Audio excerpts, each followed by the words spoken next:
Hey guys, it's me Crystal from Marching North. Today I'm going to show you how to make this thick crochet potholder. For this pattern I'm going to be holding two pieces of yarn together, and this is some worsted weight cotton. It's this brand, it's from Hobby Lobby. I love this cotton and it's a size 4 medium cotton yarn. You're also going to need a J or 6mm crochet hook and a stitch marker and a pair of scissors. So first you're going to line up your two strands of yarn together, and then you're going to go ahead and make your slip knot. So just wrap the yarn around your fingers, and you can insert the hook through that little loop and just pull a loop up on your hook. Then take the yarn off your fingers and pull the ends to tighten it up. Now we're going to chain 35 chains for our foundation. So just try not to make your chains too tight or too loose, just keep them about the same width as your crochet hook.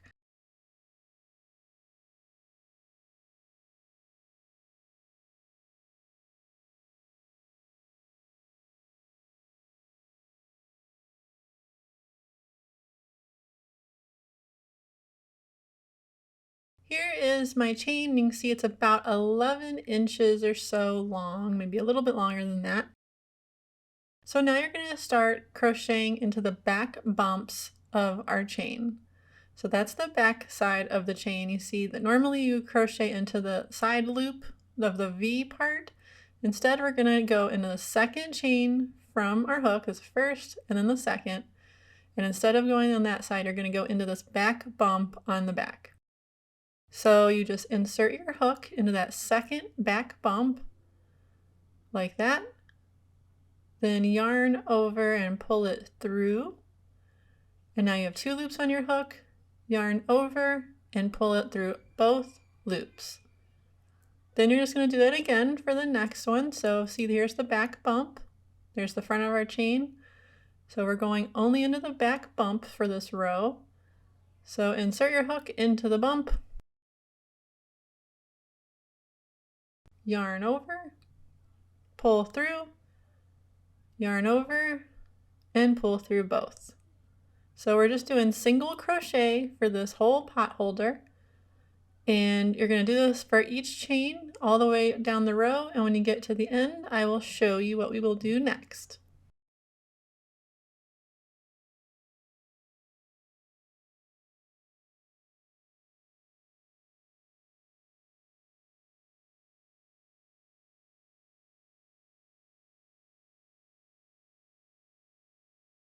All right, now I'm at the last chain here, so I'm just going to do my single crochet into the last back bump.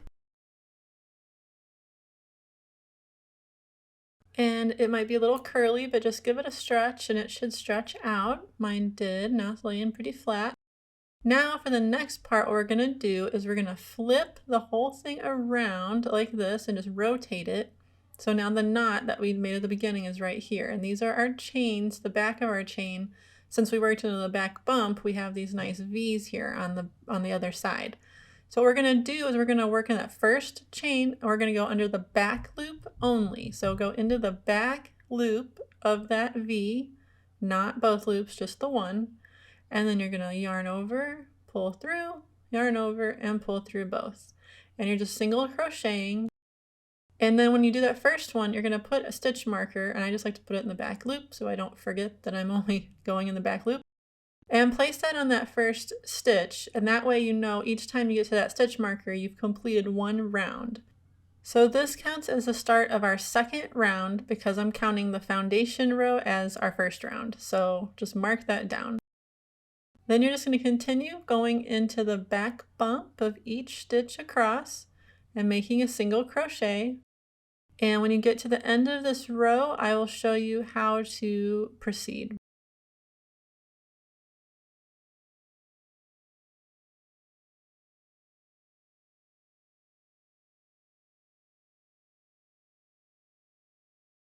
Okay, I finished that row and now I'm to the end. So all you're going to do is just rotate your work around, and you're going to work in that back loop of the first stitch here on the other side. So here's our first stitch, and I'm just going to go right into the back loop and work a single crochet just like I've been doing all the way down this row. And then you just continue around back down the other side until you get to your stitch marker.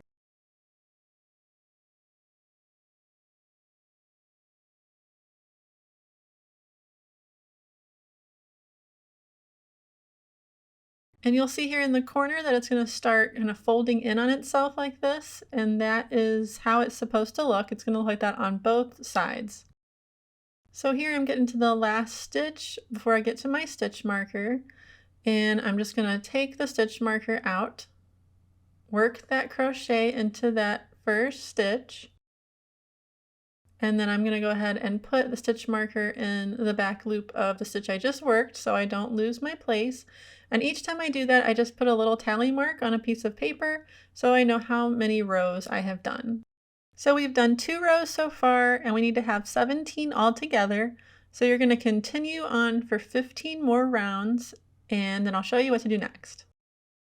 Okay, I am on my last round here, doing my last couple stitches, and I'll show you how we're going to attach this together. So you see it kind of folded into like almost a bag shape, but what we're actually going to do is lay it on the pointed parts there flat down, and you're going to bring the 2 sides together in this diagonal shape and just kind of lay it out until it's all nice and straight and the way you want it to look. And you'll see that we're kind of in the middle of the pot holder here, so we need to crochet down to this corner.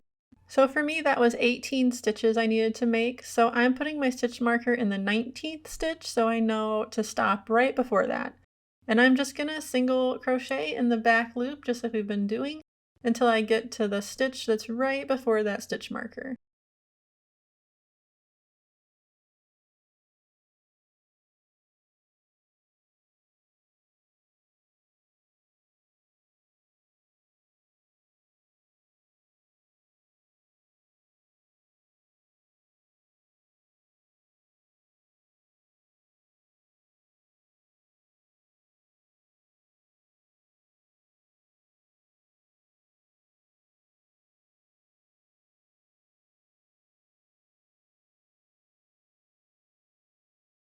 All right, now we're ready to sew up the seam, and I am going to stop for a second and let you know that if you wanted to make a hanging loop, you could do that right now. Just chain like 10 or 15 chains and then slip stitch into the base of the chain. I didn't do that for mine, but it is an option. Now you're going to take your yarn and you're going to run it about the length of your pot holder diagonally twice. And then I like to add a little extra yarn just to be safe and go ahead and cut it off. And now you're going to pull the yarn that's on your crochet hook out to finish off that last stitch. So just pull it all the way out.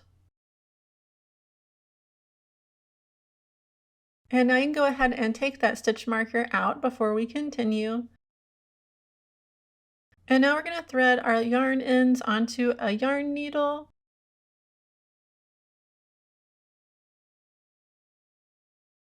And we're only going to sew through the back loop on one side and the front loop on the other side. So we're going to start with the loop right after the one that your yarn's coming out of, and you're going to go under from the front, the back loop of that row, like this. Bring it through, pull it kind of tight but not too tight, and then you're going to go in the next stitch right here. You're going to go up under and just go under the one loop on the side that you're on here. Pull it through, and then you're going to go in the next stitch on the other side, the back loop only. Go under and through. And then on the other side, you're going to go to the next stitch on this side and come up underneath the front loop. And you're just going to repeat that all the way down until you get to the end. Just make sure you're going under one loop on this side and one loop on the other side. And pull it snug, but not so tight that it cinches it up.